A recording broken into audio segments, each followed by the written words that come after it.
നിതേഷ് തിവാരി ഒരുക്കുന്ന ചിത്രം രാമായണ ഏറെ നാളായി സിനിമാ ലോകത്തെ ചർച്ചാ വിഷയമായിരുന്നു. ഇപ്പോഴിതാ ചിത്രത്തിന്റെ അപ്ഡേറ്റായി ഒരു ഫസ്റ്റ് ലുക്ക് വീഡിയോ എത്തിയിരിക്കുകയാണ്. രാമനായി എത്തുന്ന രൺവീർ സിംഗിനെയാണ് പ്രധാനമായും വീഡിയോയിൽ കാണിക്കുന്നത്.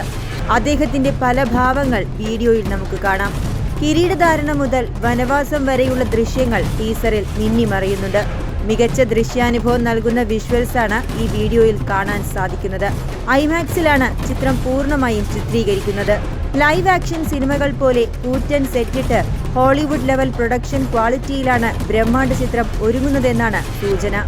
രൺവീറിനെ കൂടാതെ സായി പല്ലവി സീതയായും, രവി ഡൂബൈ ലക്ഷ്മണനായും, സണ്ണി ഡിയോൾ ഹനുമാനായും എത്തുന്നുണ്ട്. യാഷാണ് രാവണനായി എത്തുക. 2 ഭാഗങ്ങളിലായി ഒരുങ്ങുന്ന രാമായണയുടെ ആദ്യ ഭാഗം 2026 ദീപാവലി റിലീസായും, രണ്ടാം ഭാഗം 2027 ദീപാവലിക്കുമാണ് റിലീസ് ചെയ്യുന്നത്.